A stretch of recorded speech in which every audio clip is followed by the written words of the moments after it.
दया मुझ पे कर दो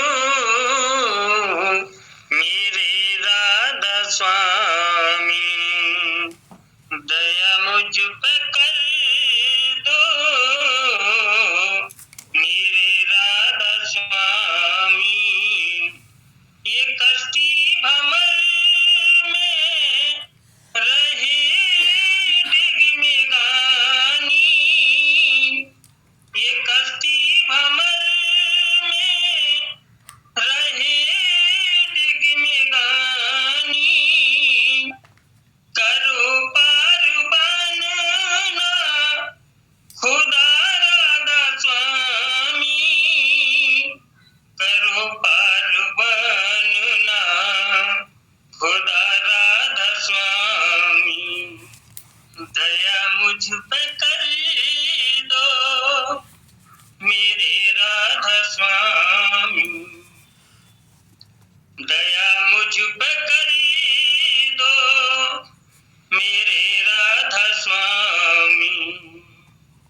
वही कर्मों की बढ़ती जाती है छिन छिन, वही कर्मों की बढ़ती जाती है छिन छिन। मेघ अब तो अपनी चला राधा स्वामी, मेघ अब तो अपनी चला राधा स्वामी। दया मुझ पे कर दो मेरे राधा स्वामी, दया मुझ पे कर दो मेरे राधा स्वामी। जगत दुख में मैं फिरा मारा मारा, जगत दुख में मैं फिरा मारा मारा, मेहर से लगाए अब चरण राधा स्वामी, मेहर से लगाओ चरण राधा स्वामी। दया मुझ पे कर दो मेरे राधा स्वामी, दया मुझ पे कर दो मेरे राधा स्वामी। बहुत ढूंढा है मैंने तब पाया है सतगुर, बहुत ढूंढा है मैंने तब पाया है सतगुर। रहूं अब तो संग में सदा राधा स्वामी, रहूं अब तो संग में सदा राधा स्वामी। दया मुझ पे कर दो मेरे राधा स्वामी, दया मुझ पे कर दो मेरे राधा स्वामी। कसूरों के कारण शर्मिंदा बहुत हूँ, कसूरों के कारण शर्मिंदा बहुत हूँ। करो माफ मुझको मेरे राधा स्वामी, करो माफ मुझको मेरे राधा स्वामी। दया मुझ पे कर दो मेरे राधा स्वामी,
मुझ पे करी दो मेरे राधा स्वामी, दया मुझ पे करी दो मेरे राधा स्वामी।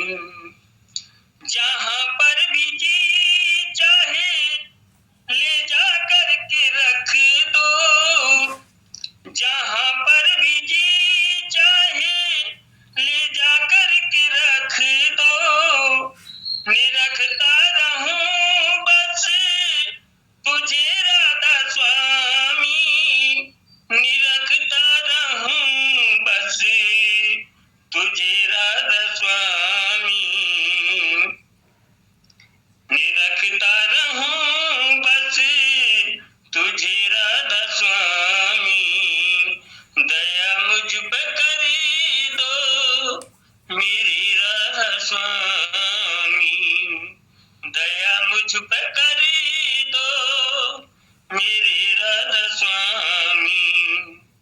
तुम्हारी मेहर का भरोसा है मुझे को, तुम्हारी मेहर का भरोसा है मुझे को, मेहरबानी का शुक्रिया राधा स्वामी, मेहरबानी का शुक्रिया राधा स्वामी।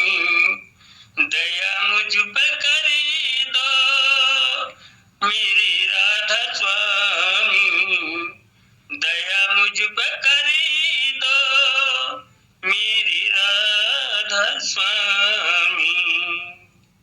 नमो सद्गुरुं सच्चिदानंद रूपं, नमो अद्भुतं अद्वितीयं अनूपं, नहीं रूप कोई है सब रूप तेरे, तेरी सब ही पर जाए और भूप तेरे। धरा संत अवतार जग को चिताया, मेरा रूप मुझको सहज में लखाया, दिया संग सत का मिला सत्य जीवन, तेरे नाम पर शीस तन मन है अर्पण, झुके राधा स्वामी चरण हंसते हंसते, तुझे कहते हैं सब नमस्ते नमस्ते। नमो सद्गुरुं सच्चिदानंद रूपं, नमो अद्भुतं अद्वितीयं अनूपम्। परम तत्वाधार परम पुरुष पूर्ण धनी मालिक के कुल हजूर पुष्कर नाथ जी महाराज की पवित्र आत्मा, सभी सत्संगी भाइयों बहनों बच्चों बुजुर्गों माताओं सबको राधा। आज माता जी ने जो सत्संग दिया, वर्तमान परिस्थितियों के हिसाब से बहुत सटीक है। आचार्य वंदिता ने जो सत्संग दिया वो आज की वर्तमान परिस्थितियों के हिसाब से बहुत ही क्रियात्मक और लाभदायक है। अभी जो श्री कुमार जी ने शब्द सुनाया ये बहुत ही उच्च कोटि का शब्द है। दया मुझ पे कर दो मेरे राधा स्वामी, ये नैया भंवर में रहे डगमगाती, करो पार भवना खुदा राधा स्वामी। संसार में आ गए, हमारी किस्ती भंवर में फंस गई, अब वो डिगमिगा रही है। बड़े भाग मानुष तन पावा, बड़े भाग से मनुष्य जन्म मिला था, और किश्ती में बैठे भाव पार करने के लिए, लेकिन वो बीच भंवर में फंस गई। अब बड़े भाग से सतगुरु मिला, खेवटिया से मिले रहना पुष्करनाथ जी कहते हैं। खेवटिया है गुरु, वो कहता है मेरी नाव में बैठ जा। गुरु की नाव बहुत छोटी है, पुरानी है, लेकिन ये तय है कि वो तुम्हें परली पार ले जाएगा। खेवटिया से मिले रहना, ये भी कह रहे हैं श्री कुमार जी। भंवर में पड़ी मेरी नाव, मुझे पार लगा देना। गुरु आता ही इसलिए चुन चुन करके, जिन जिन के नाम का संदेश वो लाता है मालिक से, उनको विशेष रूप से जोड़ता है अपने साथ।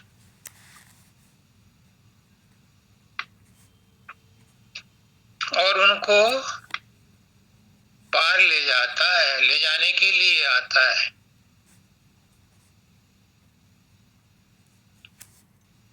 सतगुरु परम दयाल री कोई कदर न जाने।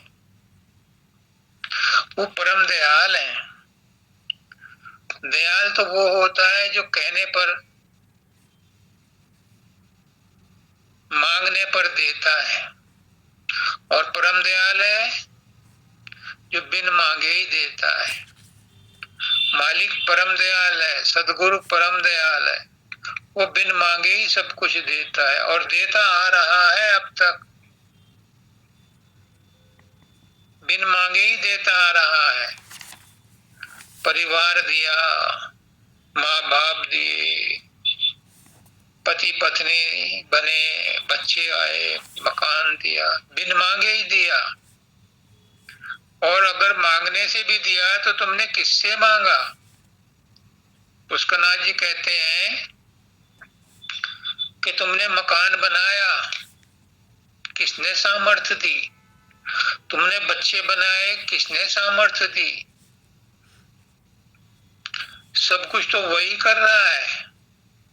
हम बेकार में अपने अहंकार में डूबे हुए हैं कि हमने मकान बनाया, कार खरीदी, शादी की, बच्चे बनाए।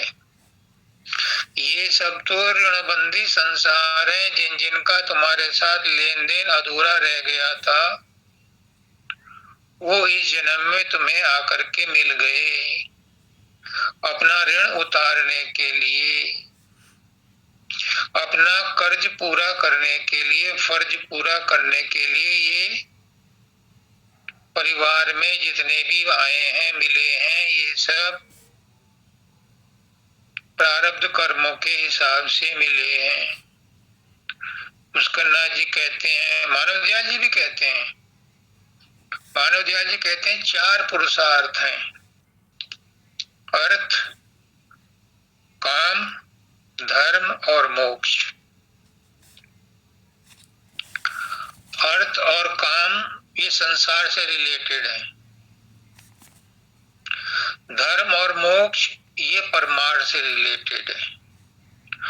तो मानव दयाल जी कहते हैं, पुष्करनाथ जी भी कहते हैं कि अर्थ और काम ये तो तुम्हें प्रारब्ध से मिले हैं और मिलेंगे। जो भाग्य में है वो मिलेगा, कोई छीन नहीं सकता। अगर कोई छीन लेगा तो वो फिर लौट के तुम्हें मिल जाएगा, और जो भाग्य में नहीं है, कितनी कोशिश कर लो, वो आकर के भी चला जाएगा।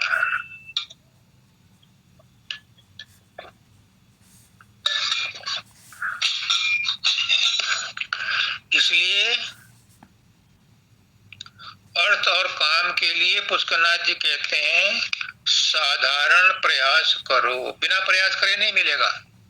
साधारण प्रयास, अभी आचार्य वंदिता ने बताया, प्रयास तो करने पड़ेंगे पर साधारण प्रयास करो। जो प्रारब्ध में लिखा है वो साधारण प्रयास से भी मिल जाएगा और मिलता है। विशेष प्रयास तुम करोगे तो भी मिलता है, साधारण करोगे तो भी मिलता है। विशेष प्रयास से ज्यादा नहीं मिलेगा, जो मुकद्दर मिलेगा उतना ही मिलेगा। विशेष प्रयास काहे के लिए करो? विशेष प्रयास करो उस परमात्मा को पाने के लिए, क्योंकि धर्म और मोक्ष,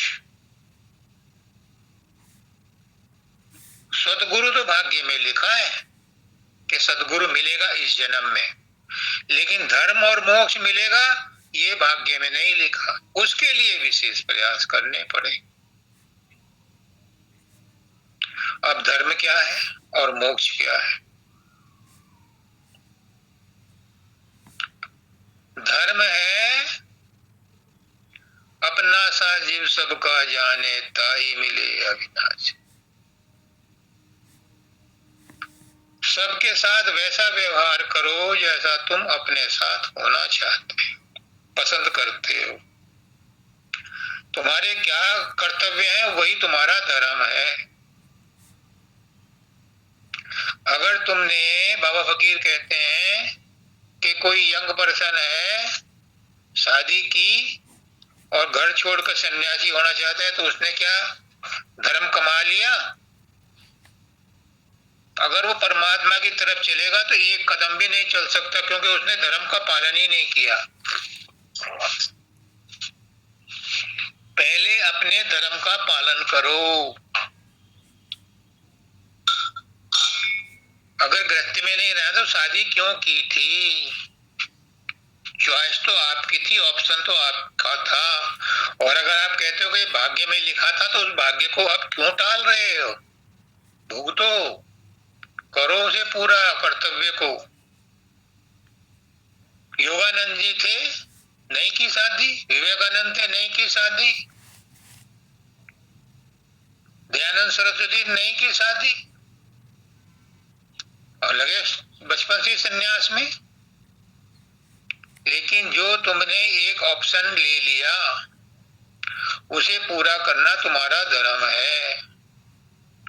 माँ बाप को अब तुम नहीं बदल सकते, जैसे हैं उन्हीं के साथ उनकी सेवा करो, वो धर्म है तुम्हारा।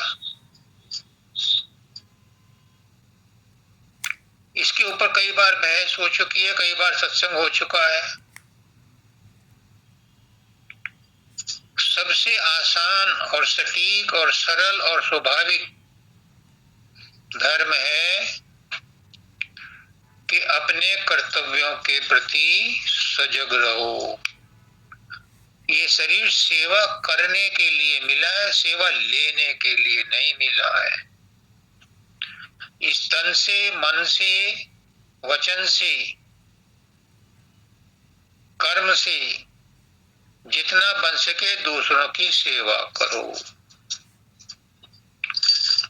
ये धर्म है, इससे तुम्हारा मन साफ होगा, तब तुम अध्यात्म के मार्ग पर आगे बढ़ोगे। रही बात मुक्ति की, तो वर्तमान संतों ने मुक्ति को सरल कर दिया। पहले बहुत उपाय करते थे, बहुत लंबी लंबी समाधियां लगाते थे, बहुत पूजा पाठ करते थे, हवन यज्ञ करते थे, बलि देते थे, त्याग करते थे, तपस्या करते थे। अब वर्तमान समय में जब इंसान की आयु कम है, साधन कम है,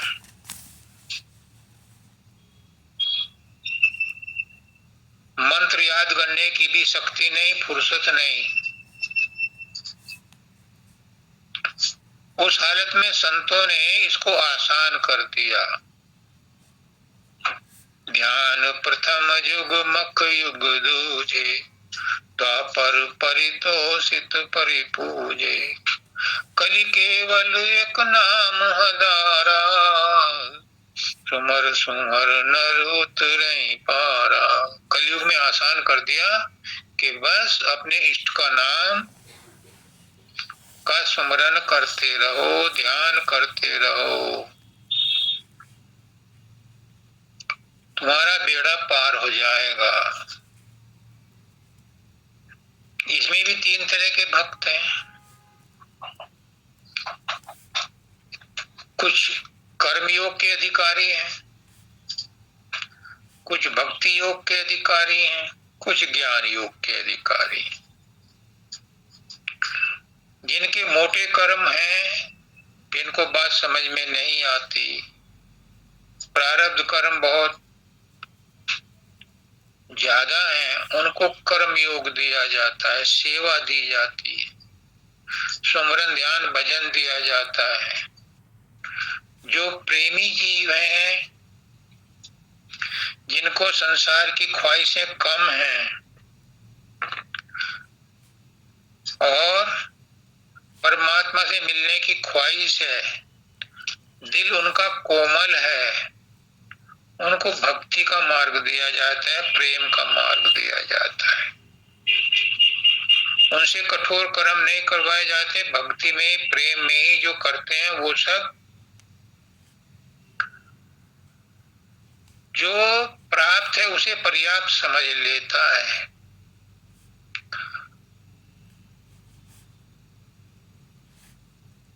कर्म योग में तो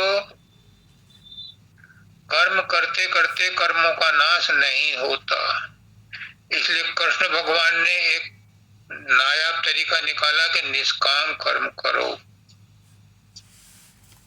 निष्काम कर्म करने से कर्मों का फल नहीं भुगतना पड़ता, लेकिन पुराने संचित कर्म उससे नहीं कटते। फिर उनको कर्म योगी को भक्ति योग में लाते हैं। जैसे ही उनका मन निर्मल होता है कर्म करते करते, उनको भक्ति में लाते हैं। लेकिन भक्ति योग में भी, प्रेम योग में भी जब तक उन्हें ज्ञान नहीं होता, ये पुष्करनाथ जी कहते हैं कि ज्ञान और भक्ति दोनों बहनें हैं। ये जब मिल जाती हैं तब तीसरी बहन वैराग्य भी आ जाता है, आ जाती है वैराग्य। तो ज्ञान क्या है? थोड़े से शब्दों में समझाता हूं। ज्ञान कोई समझने की, समझाने की चीज नहीं है। प्रेम भी समझने समझाने की चीज नहीं है। ये आत्म अनुभूति का विषय है। फिर भी मेरे सिर पर ड्यूटी लगा रखी है तो कुछ तो बताना पड़ेगा, कुछ तो उदाहरण दे करके बताना पड़ेगा। ज्ञान सिर्फ इतना ही है कि सच क्या है और झूठ क्या है। जो इन आंखों से दिखाई देता है वो स्थूल सत्य तो है, लेकिन अंतिम सत्य नहीं है। उस स्थूल के पीछे सूक्ष्म छिपा हुआ है, और जो आंखों से दिखाई नहीं देता, जो पहले से ही छुपा हुआ है, वो अंदर में दिखाई देता है। वही सत्य है, और वो क्या है? वो है अपना आपा, वो है अपनी आत्मा, वो है अपनी विशुद्ध आत्मा सूरत। तो ये ज्ञान होना जरूरी है। मैंने पिछली बार बताया था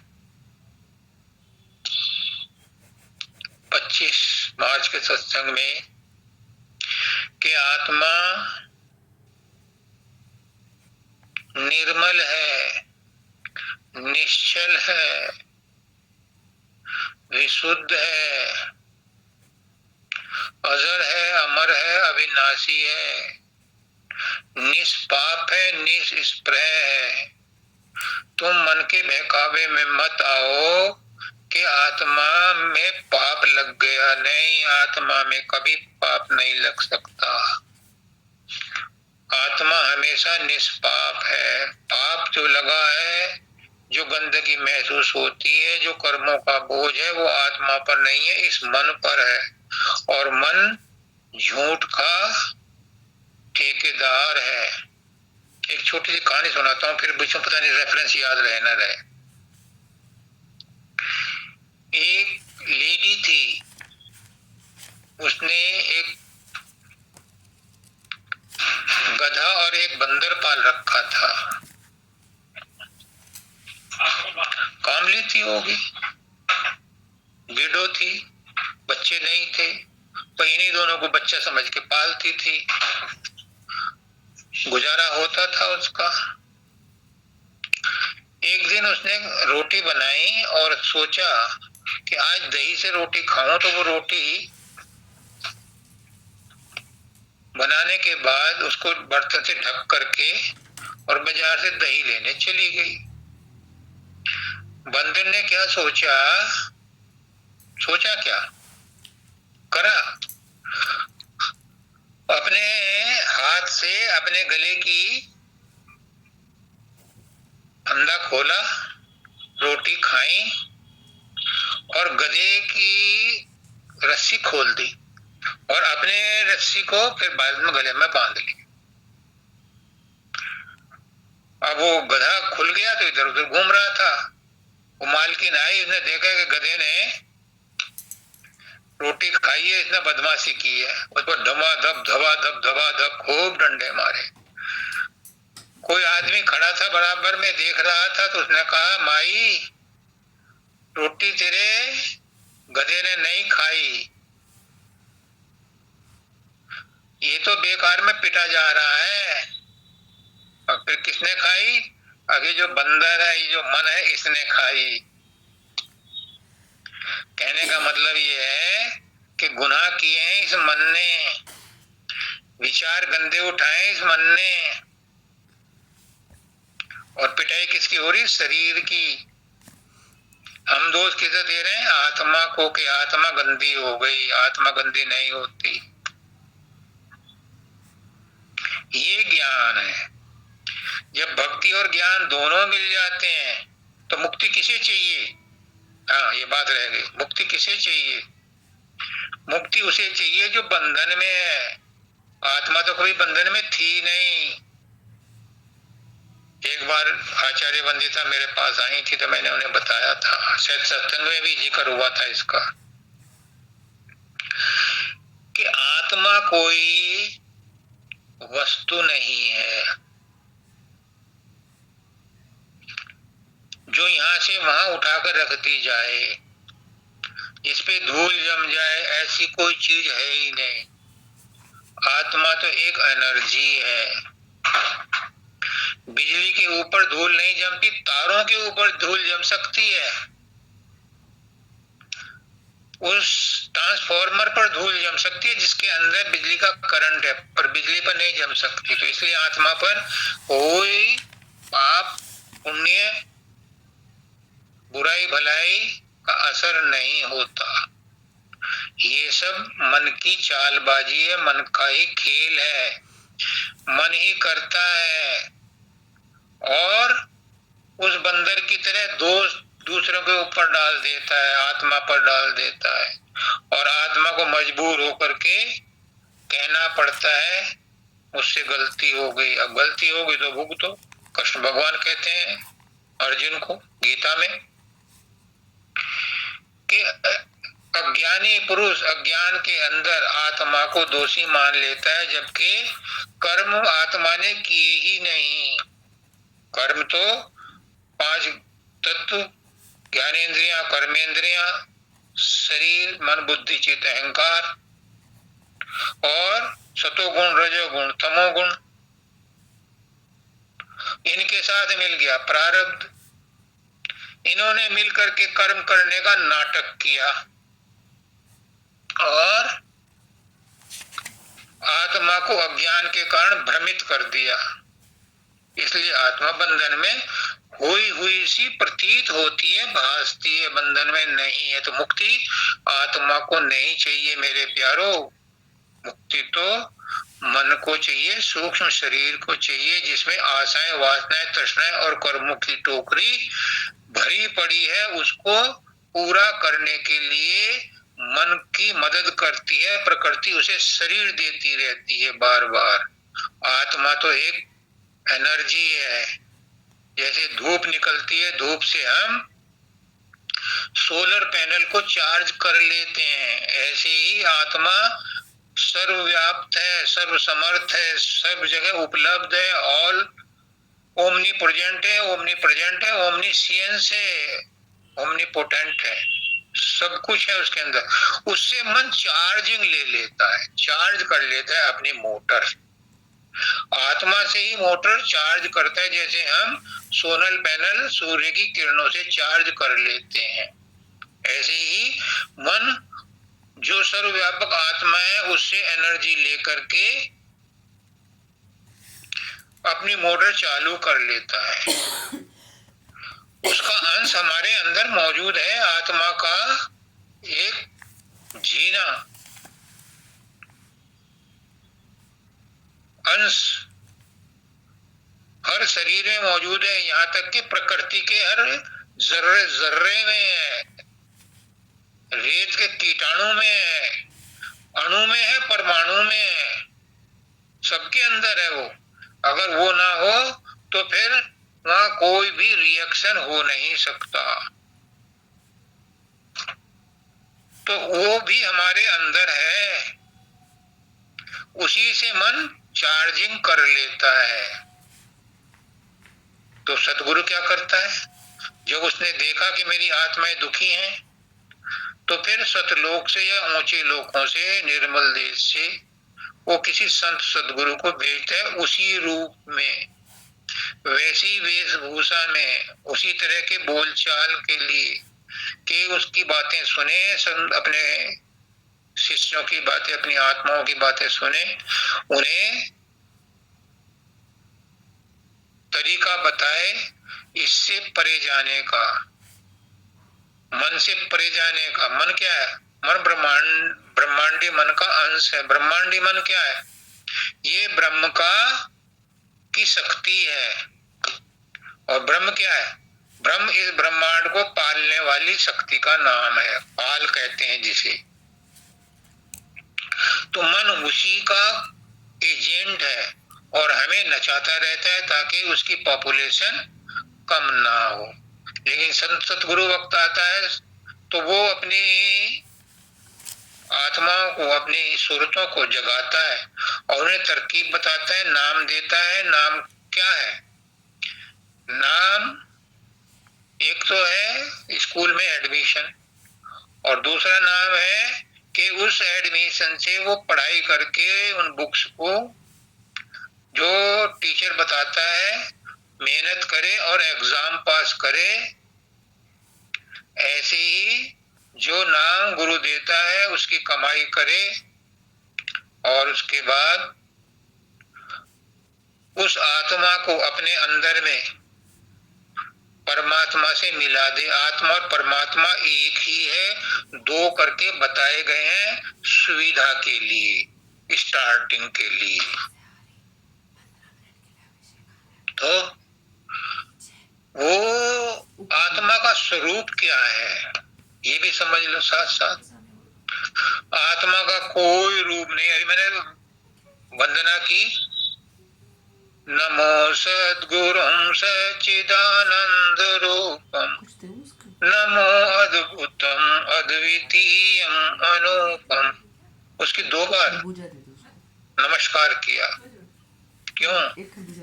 एक बार बाहर वाले गुरु के लिए नमस्कार है जिसने हमें नाम के साथ जोड़ा, जिसने हमें भक्ति मार्ग पर लगाया, जिसने हमें सच्चाई का पता दिया। और दूसरी बार उसी का रूप जो अंदर में आत्मा है उसके लिए नमस्कार है। आत्मा और परमात्मा एक हैं, लेकिन 2 बता करके चला जाता है, समझाया जाता है। क्यों? क्योंकि बीच में मन बैठा है डिवाइडर। ये एकता को एकता में रहने नहीं देता, ये एकता में अनेकता क्रिएट करता रहता है। इस अनेकता से एकता में लौटने के लिए गुरु कहता है अंतर्मुख हो जाओ। ये मन ही नहीं करता, ये काल ही नहीं करता, ये हम स्वयं भी करते हैं। समझने की बात है। हम एक एग्जाम्पल दे रहा हूं, उदाहरण दे रहा हूं समझाने के लिए। हम एक है, राजेश एक है, ठीक है। राजेश अफसर भी है और राजेश किसी का सबॉर्डिनेट भी है। राजेश ससुर भी है, राजेश दामाद भी है, राजेश बाप भी है, राजेश बेटा भी है, राजेश चाचा भी है, राजेश भतीजा भी है। एक राजेश ने कितने रूप धारण कर रखे हैं और है एक। ऐसे ही हम एक हैं, लेकिन हमने इस मन के कारण अपने आप को अलग अलग तरीकों से फैला रखा है। गुरु क्या कहता है? ये सब रिश्ते नाते शरीर के साथ हैं राजेश। आत्मा का किसी से कोई रिश्ता नाता नहीं है। आत्मा का रिश्ता एक ही है, आत्मा और परमात्मा। और सद्गुरु परमात्मा का ही रूप है, इसलिए सद्गुरु का और आत्मा का रिश्ता आत्मा और परमात्मा का ही रिश्ता है।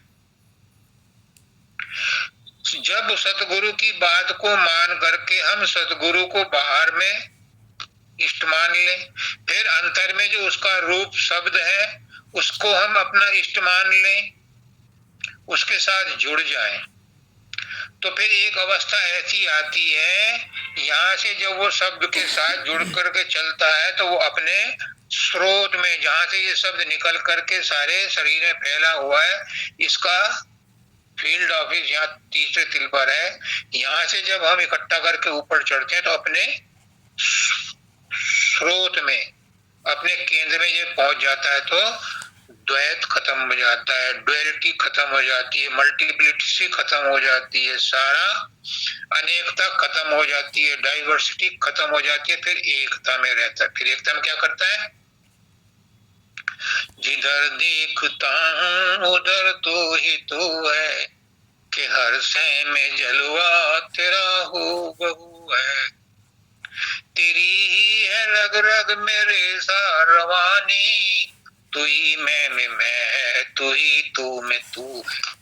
फिर सब जगह उसे एक वही नजर आता है, और यही हमारा लक्ष्य है, यही हमारी मंजिल है। जिसने अपने आप को पहचान लिया उसने खुदा को पहचान ली, और जिसने अपने आप को नहीं जाना उसने कितनी समाधि ध्यान लगा लिया हो, कितनी भक्ति कर ली हो, कितना ही कुछ कर लिया हो, उसको, उसकी आत्मा को इस मन के जंजाल से मुक्ति नहीं मिल सकती। उसके लिए कहा है, जयश्री कहती है, बंदा आशिक तेरा साचा साहिब एक तू। सच्चा साहिब तो एक तू ही है, हम सब तो बंदे हैं तेरे। तू एक सच्चा साहिब है। हमारे प्रयास से हम तुझसे नहीं मिल सकते। अगर हमारे प्रयास से हम तुझसे मिल सकते तो कभी के मिल लिए होते। तू सर्वसमर्थ है, तू चाहे तो पल भर में इस मन को शांत कर दे और आत्मा परमात्मा का दीदार हो जाए, पर्दा बीच में से हट जाए तो शीशे में शक्ल दिखाई देगी, किसकी? खुद की, वही खुदा है। आनंद दयाल जी ने बताया, एक बार एक राजा को पेंटिंग देखने का, बनवाने का बड़ा शौक था,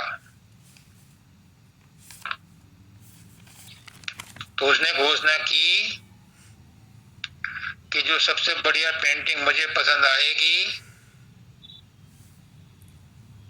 उसको मैं बहुत इनाम दूंगा। कोई विदेशी पेंटर भी आया, उसने कहा हुजूर मैं आपको आपकी मनपसंद तस्वीर बनाऊंगा, पेंटिंग बनाऊंगा, पर मेरी एक शर्त है कि जब तक वो फिनिश ना हो जाए तब तक उसे देखने कोई ना आए। तो राजा ने मंजूर कर लिया और जो अपने देश का सबसे बड़ा पेंटर था उसको भी उसी कमरे में बीच में पर्दा डाल करके पेंटिंग करने के लिए कहा गया। एक तरफ तुम करो, एक तरफ ये करेगा, तुम्हारी पेंटिंग हम देख लिया करेंगे, इसकी तो लास्ट डे देखेंगे। अब जो विदेशी पेंटर आया था वो किसी गुरु का चेला था। उसने कुछ नहीं किया, उसने दीवार को रगड़ना शुरू करा और इस ढंग से रगड़ा कि वो मार्बल जैसी चमक उसमें आ गई। फिर उसके बाद शीशे जैसी चमक उस दीवार में आ गई। इतना रगड़ा शीशे की तरह उसमें शक्ल दिखती थी।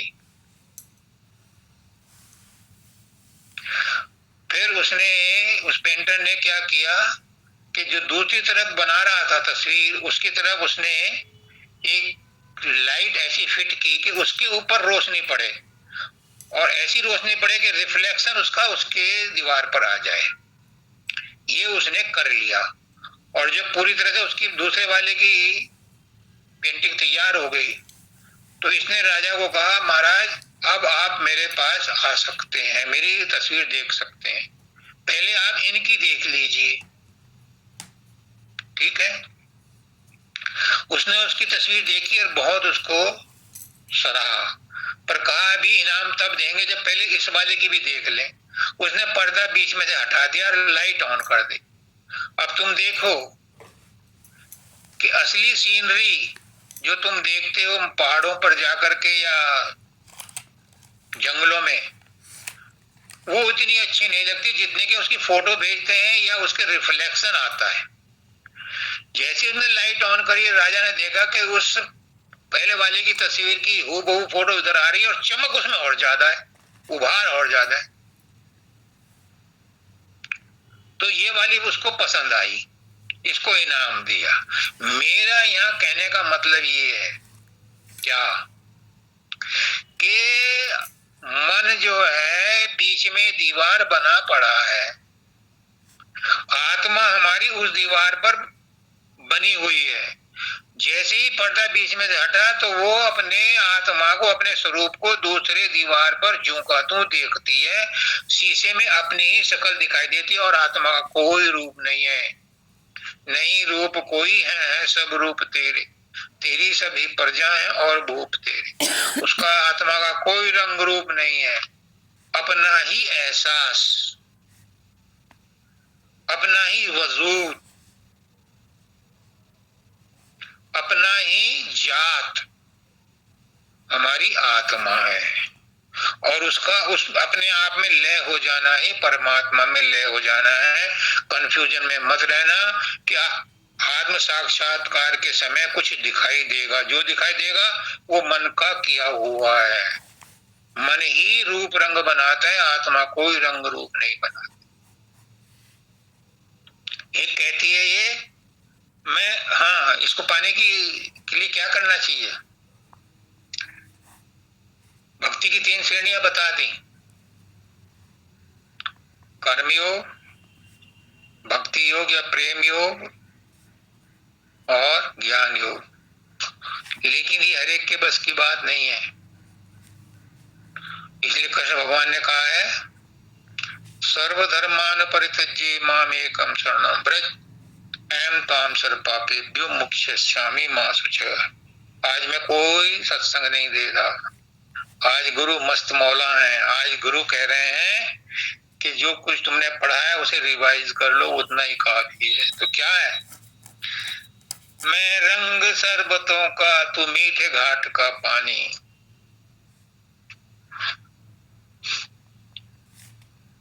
जो शरणागत भक्त है वो कह रहा है कि मैं तो कुछ भी नहीं हूं, तूने मुझे रंगीन बना दिया, रंगीन हो गया, पीला बना दिया, पीला हो गया, हरा बना दिया, हरा हो गया। मैं तो शरबतों का रंग हूं, शरबत नहीं हूं। शरबत तो तू है मीठे घाट का पानी। तू मीठा है, मुझे अपने में मिला दे, तो यार बात बन जानी तो बात बन जाएगी। जैसे जैसे सुनाना, ये लाइन क्या है?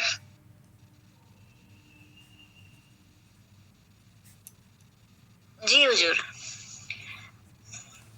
मैं रंग शरबतों का, तू मीठे घाट का पानी, मुझे खुद में घोल दे तो मेरे यार बात बन जानी।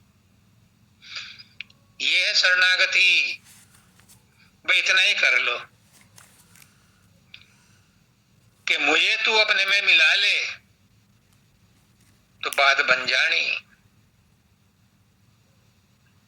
कितना आसान तरीका है, काम तुम्हारा ही होना है, लेकिन हम श्रेय किसको दे रहे हैं? उस गुरु को, उस परमात्मा को, उस मीठे घाट के पानी को,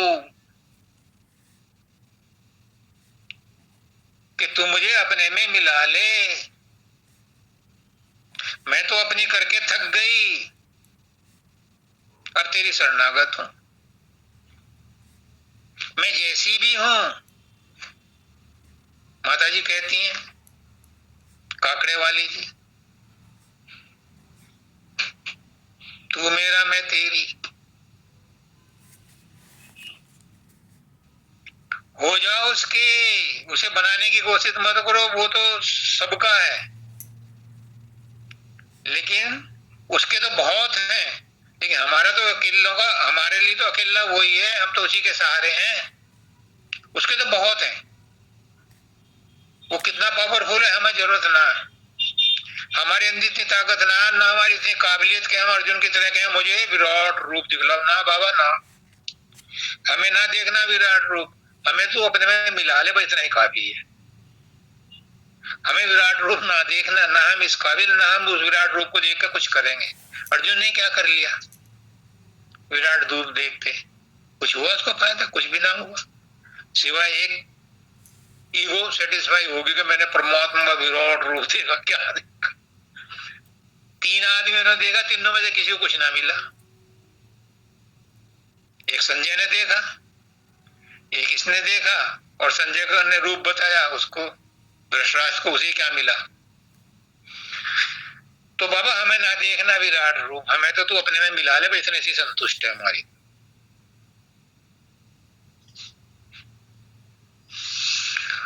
आज नवरात्रे शुरू है, 9 दिन तक चलेंगे।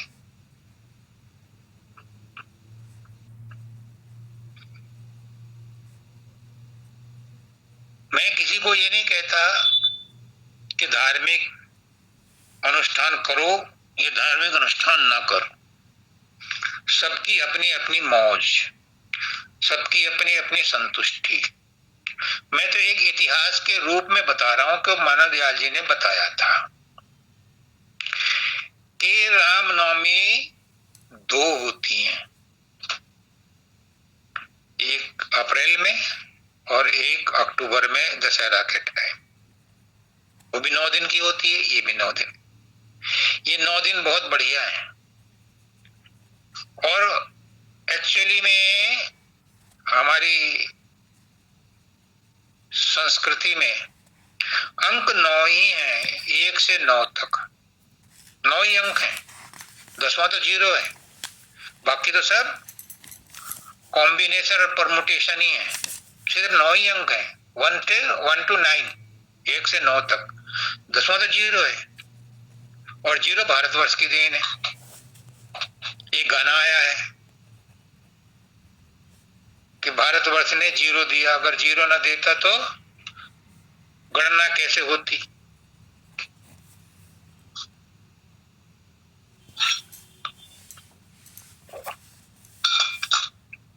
और 2025 ये भी 9 ही है इसका योग।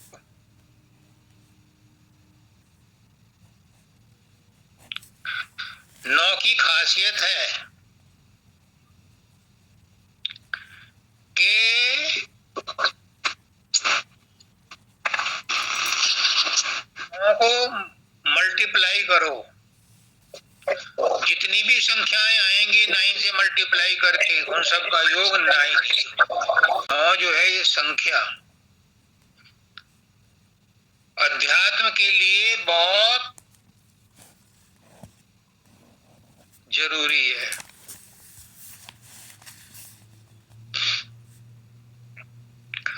हमारे यहाँ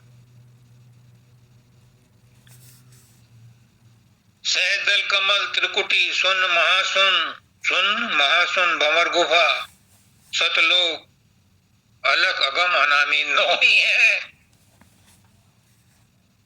9 ही मंडल हैं। ये मैंने नहीं बनाए, ये संयोग भी नहीं है, ये कुदरत, ये उस मालिक की मौज है। ये मानव दयाल जी ने एक सत्संग दिया था रामनवमी पर, उसमें से मैंने कुछ याद रह गई वो बताई है। रामनवमी पर दिया था, शायद मोदी नगर में दिया था, कहीं और दिया था, मुझे नहीं पता। लेकिन कहने का मतलब ये है कि हम जो गुरु ने कहा है उसको मान लें, उस पर चलें, चाहे जैसे चले, चाहे जैसे हम उस पर अमल करें, लेकिन अपना विश्वास, अपनी श्रद्धा किसी एक पॉइंट पर जमा के रखो।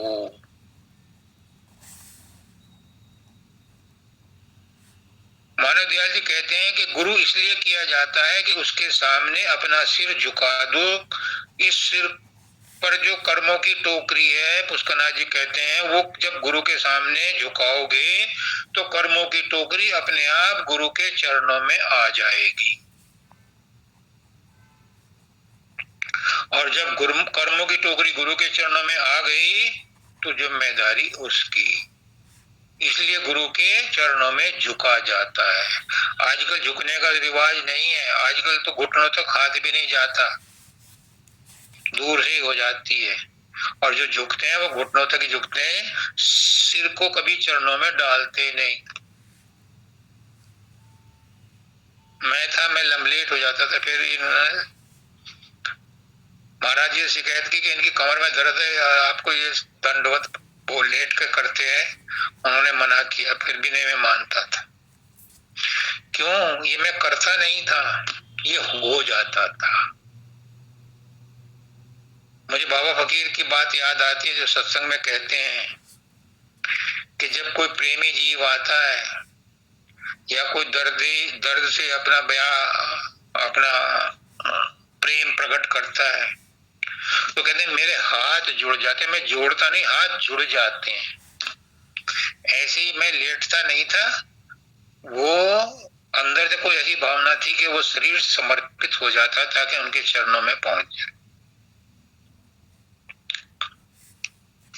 अब इन्होंने जो कहा है दया मुझ पे कर दो मेरे राधा स्वामी, करता है, दया ही करने आता है। दया का भंडार है, तू दया का रूप प्यारे, तू दया भंडार है, कर दया दृष्टि तुझी से बेड़ा पार है। दया दृष्टि करता है, नो डाउट, पर किस पर करता है?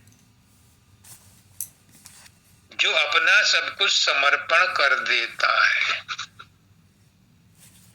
उस पर विशेष दृष्टि होती है।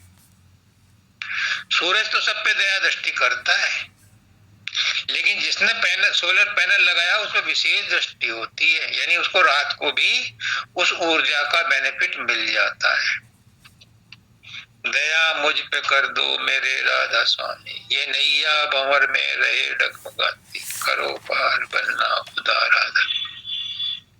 वही कर्म की बढ़ती जाती है निज दिन, मेघ अपने अब तो चला राधा।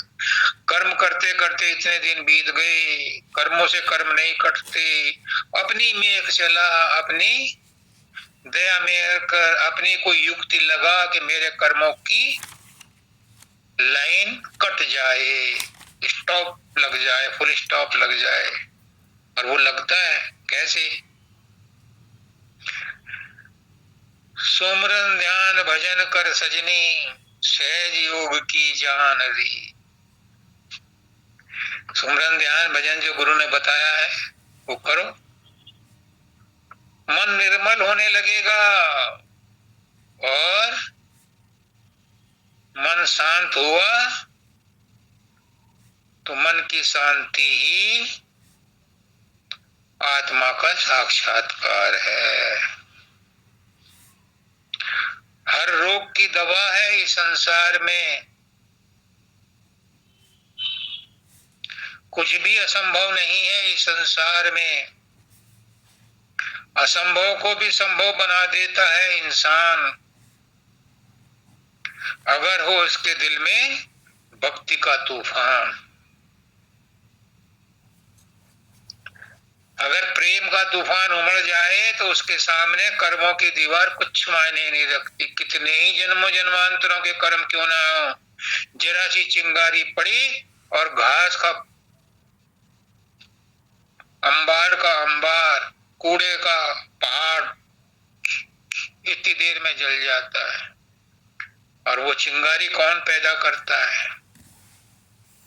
माचिस भी तुम्हारे पास है, तिल्ली भी तुम्हारे पास है, बस गुरु तो उसे रगड़ देता है और चिंगारी पैदा हो जाती है, वो सब जल के भस्म हो जाता है। पर गुरु से नेह लगाओ री मेरी प्यारी सूरतिया, गुरु संग नेह लगाओ री मेरी प्यारी सूरतिया। गुरु के साथ नेह लगाना पड़ेगा, पहले बाहर वाले के साथ, और बाहर वाला अंदर की तरफ मोड़ देगा, अंदर के साथ। अंदर में जब लग गई नेह लगन लग गई तो फिर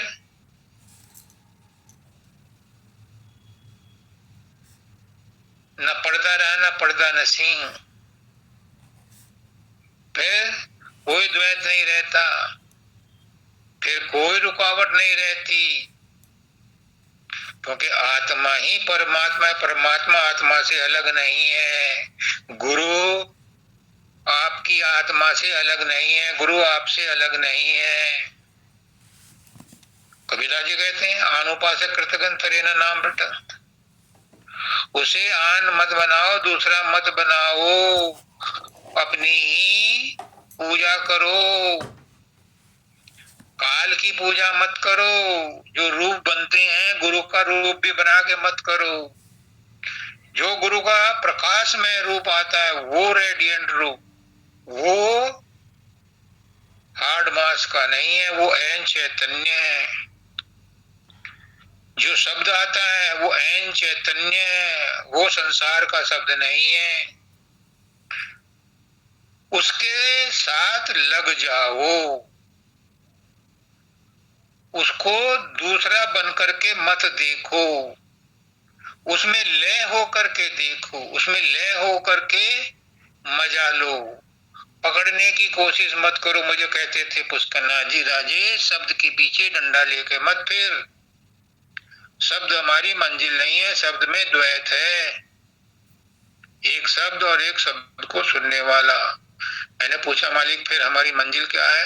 कहे अशब्द गति, अप्रकाश गति, देखत देखत ऐसा देख, मिट जाए धोखा रह जाए एक, सुनते सुनते ऐसा सुन,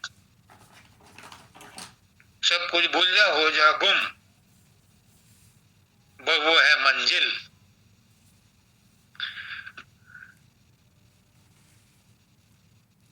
हो गया समय?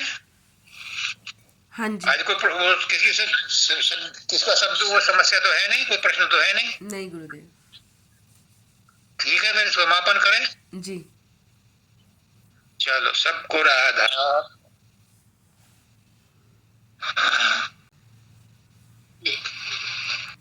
चरणे शरण की वंदना, नित्य कोई और न काम।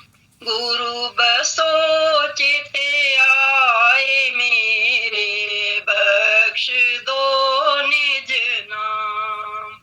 तेरी शरणागत हुआ, अब किसकी राखूं आस। आस तो तेरी दया की, जग से रहूं